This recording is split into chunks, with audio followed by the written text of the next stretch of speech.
Hey everybody, welcome back to the channel. I just want to give everybody an update on the Camaro. So I did get the back end put together. It's been pretty cold out here. I got the space heater trying to heat this massive garage, but also leave the door open. But so just to kind of give you guys a rundown as to kind of what's going on with the car. So the back end of the car is pretty much put back together. We're just waiting on shocks to show up. So I think if you're friends with me on Facebook, I listed it out. We ended up doing 2 rotors. We also had to do both axle shafts because they were both tore up. Both wheel bearings, both seals. We did a differential changeover. We did both rotors. We did both sets of pads. And I took it out for a test drive. Everything is good. We've now moved on to the front of the car. So right now I've got the rotor's going back on this. I'm trying to touch things up as I go through it. It needs some cleaning under there. Recoat a couple things. This caliper, I believe, is locked up. And it's really unfortunate because, well, let me back up. It's not hard to fix. I can rebuild it with a $2 caliper kit, or I can go down to the store and buy a $30 caliper. But this is what happens whenever you let a car sit. And to be honest with you, if you have something like this that's sitting in your yard and you think you're going to get to it one day, just be prepared to spend a lot of money. Because this back here is also, partially, happening with the back of the car, is partially due to letting the car sit. It's one thing to let it sit in your yard, one thing to let it sit in the garage.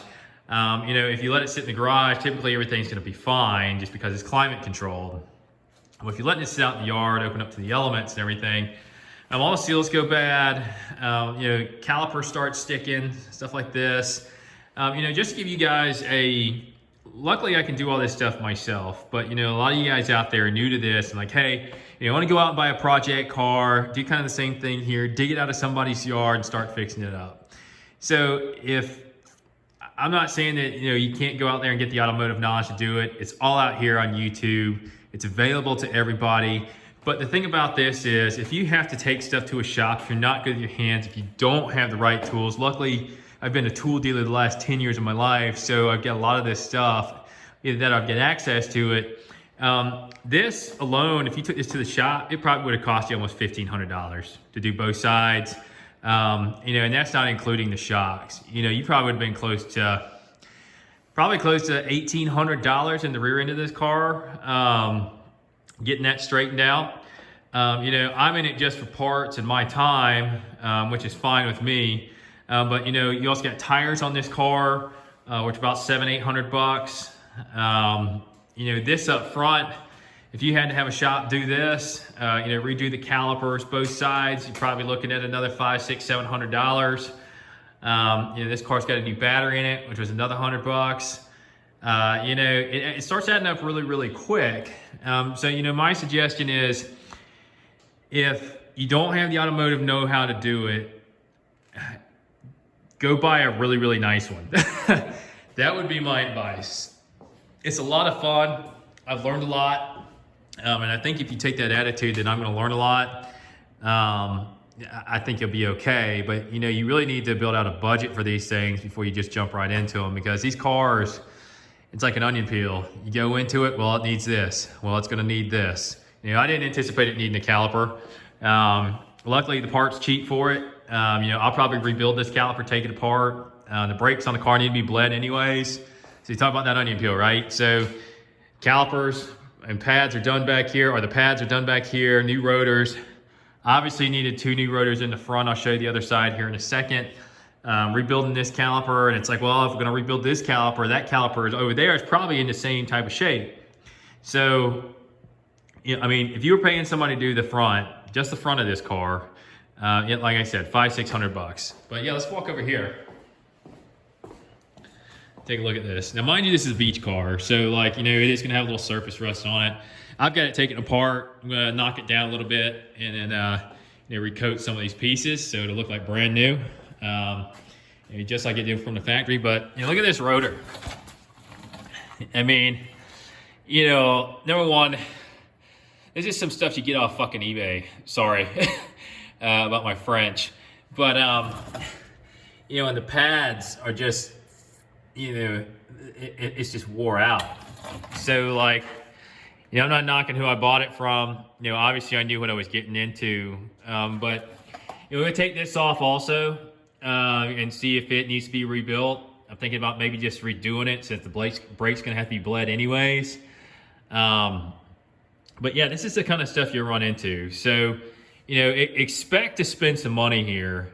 It's not just a, hey, you know, I'm gonna pull this car out of somebody's yard and spend a full $100 on it and get it back on the road. That's typically rarely the case. Typically what I do for these is I build a budget out for these. Like for this car, I've got a budget of $1,500 for this car to get it back up and running. And that's running condition. Now, if I want to do headers and stuff like that, I'll build a hot rod budget for it. But to get it back on the road and get it to where it would be acceptable to somebody if they are going to come and purchase it from me. So that means, you know, going through the fluids. So changing the radiator fluid, changing the oil, doing a pant and drop on the transmission, you know, doing a differential service. You know, getting it to where like I would feel comfortable driving it, you know, 300 or 400 miles. And so, you know, that's really the thing is you got to come in and you got to know where to buy the cars at. You know, my biggest suggestion to people that are buying these cars, get it as cheap as possible. Go on, if you see one that's sitting in a yard, use the rule of thumb of 20%, okay? So go on there, if you see one that's like this, it's been sitting in somebody's yard, and you go on, say Kelly Blue Book, and it says low book trade on it's 8,000, subtract another 20% off of it, okay? That is the best way to make sure that you're in the car correctly. And vice versa, whenever you're building a budget for these cars, say my budget is $1,500, anticipate spending 20% more, because that's typically what ends up happening. You know, you typically will end up spending close to $1,800, and that's just the way it is. So those are a couple things, you know, to consider. You know, the car is actually, you know, it's running great. The rear end's all repaired, all new bearings, you know, at least new wheel bearings, the carrier bearings, pinion bearings look great. They're quiet. You know, we did a synthetic fluid change on it. It's probably the same fluid that had been in there since 2002. Everything looked great in there. And then we also did a limited slip traction, whatever the heck you want to call it, an adder to it also. So it'll burn rubber with the best of them now. The drivetrain's quiet again, so that's good. You know, we got some interior pieces to buy in here. And you know, if you're getting into 4th Gen F bodies, their interiors were crap anyways from the factory. So anticipate a lot of broken plastic pieces. You know, like this one, it's going to need an armrest. Debating on doing a cap or, you know, replacing the dash, the upper dash pad. I've seen a couple of them for a couple $100 versus 65 for a cap. You know, and this is really more of a, in my opinion, this is more of a driver car than it would ever be a show car. But, you know, that's stuff that you want to consider. You know, where are you heading with the project? And for me, this is going to be a driver. However, like, if I can get a dash pad correctly, I might can go over here to the junkyard and find one for $50 in a car. It's just been too cold for me to get over there.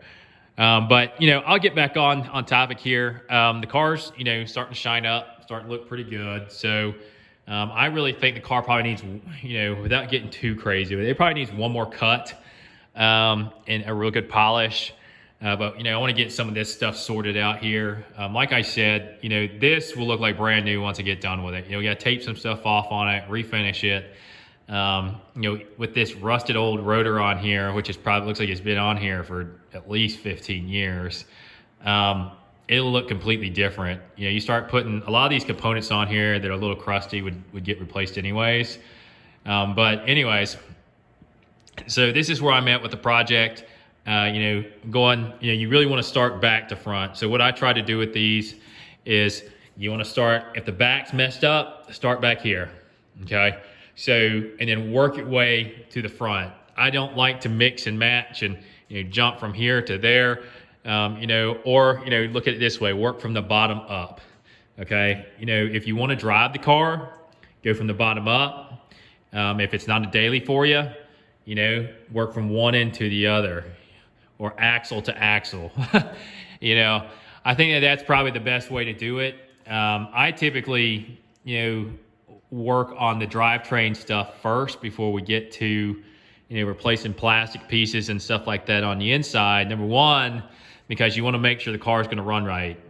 Number two, it gives, most of the time, it's kind of like, I call it like the Dave Ramsey plan, right? You snowball stuff.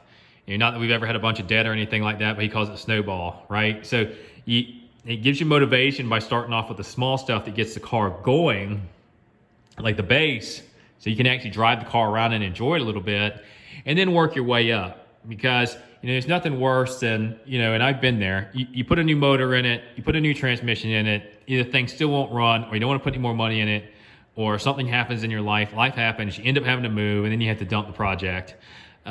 So my advice to anybody out there, my key rule, if I were to give you one, is don't buy cars that don't run. If you are on a limited budget, if you are a working guy or gal out there in the field, I would tell you to buy a car that runs. I don't care if it's got a bad transmission. I don't care if it's got a bad rear end in it. But this right here, this motor needs to run. And that's because it's just from a time standpoint. There's a lot of people out there that disagree with me. But here lately with work, I work a ton. If I was doing a motor swap on this, there's no telling how long it would take me to get done with this. So that's my word of advice, is it kind of keeps the door open, kind of gives you a glimmer of hope. This project will get done. It runs, it drives. We just got to get some of the cosmetic stuff, or the drivetrain stuff taken care of, and you're good. I see a lot of guys that have these projects out there that'll buy these things. They got bad motors in them, and they just never get around to fix them, because it's a lot more in depth than what you would think. Because whenever you start looking at a motor replacement, you get in here, and most guys come in here and be like, oh, I could get a junkyard LS1, for $3,500. We'll be back on the road. It's not that simple. What happens is you start taking this thing apart, and once you start going through it, you realize the coil packs need to be replaced. Well, if you're going to do the coil packs, you might as well do the wires. Going to do the wires, you might as well do the plugs. Oh goodness, the power steering pump is leaking on this. Oh, go ahead and do a power steering pump. Oh my goodness, well, the whole motor's out. I know the new motor came with a water pump. Let's put a new water pump on it. Oh, we got to put new belts on it. And so it just builds and builds and builds and builds and builds. And now this is all stuff that, that you would address on a new motor change. And I think a lot of people get, really discouraged whenever you really start dumping a pile of money in these. And then it's like, well, radiator's out. The radiator's, 18 years old. Do we swap out the radiator in it? And then it's like, and that's how you really get in deep with one of these projects. And, I know that, I kind of jumped off topic here. It's just kind of a general update. But just kind of want to make some of you guys aware as to what you're getting into, because a lot of this stuff is not as easy. I'm not here to discourage you. Everybody's here to learn, but, just trying to teach you guys from some of my mistakes and some of the things that I've seen over the years. A lot of these guys that, are 18, 20 years old, think you're going to buy one of these. It's a roller, put a $4,000 short block in it and call it a day. That just really isn't the case. And I'm sure there'll be somebody out there that'll disagree with me, like, oh, put a 5.3 truck motor in it, and hey, if that's your deal, rock on, brother. But anyways, just one more update. Back end's done. Motor's good. Work on swapping out some fluids. We're gonna get this taken care of, get that other caliper rebuilt, and we should be cruising around with the T-tops off. Got a couple little other, paint and cosmetic things to do, but other than that, this has actually been a great project car. I love it. But anyways, the other thing, I'll give you guys another update too. I'll have it on another video. Walk over here. But I sold our sedan, and I bought a new 2021 AT4 GMC. So I'll be doing an update on that probably in the next week or so. But anyways, appreciate you guys watching, and more to come.